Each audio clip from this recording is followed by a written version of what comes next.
we've got a quick speed dating chat with another amazing woman. Kristen Visbal is joining us from the US. She is the celebrated sculptor of the Fearless Girl. None of us knew that it would take off like this. And why do you think it took off like this? Because women have been looking for a symbol to symbolize their struggle for almost 100 years. We're coming up on 100 years of women's suffrage. So, in fact, I was just asked to speak next March for the women's suffrage movement. There were two women in particular that kind of had this creative idea, and maybe 6 of us that were doing a series of conference calls over the month of December 2016. So I ended up doing 11 drawings. We wanted the Wonder Woman pose because so often women have to be better, don't we, to make a difference, to actually be noticed.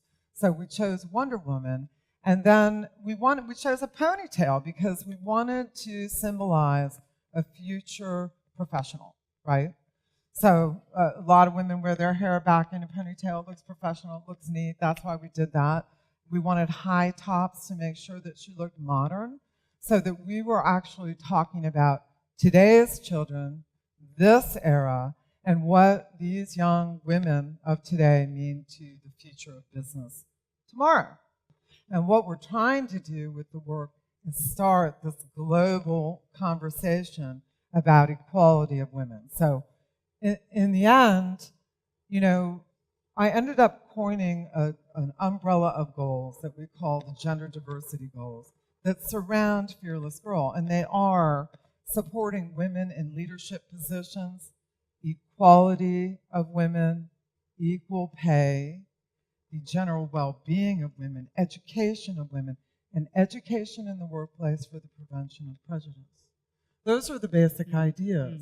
The point of Fearless Girl is that it's an uplifting work that says, hey, don't forget about us girls, and more importantly, we're your future. So what happened, we installed the work, and then State Street Global Advisors, which is a hedge fund based out of Boston, Massachusetts, came. And for 6 or 7 years, there have been these studies on gender diversity and the benefits of collaboration between genders in decision-making, and particularly at the board level in business for increased profitability. What I think is really interesting is that State Street Global Advisors found that they had, like Coronation, they're selling different companies, and they set up a she fund, but post, okay? So they found they had 476 companies that had no board diversity, 0 board diversity. And because it's such a big company, they were in a position that they could start voting against companies who were not striving for board diversity, and they've been able to affect change on something like 135 boards now. The bottom line is collaboration between the genders, for improved environment, improved profitability, improved everything, and check out the gender diversity studies. But, how are we going to do it? I'm also reproducing the original sculpture, Fearless Girl, in the full-size format, not only the miniatures, and we are slowly and quietly placing them around the world.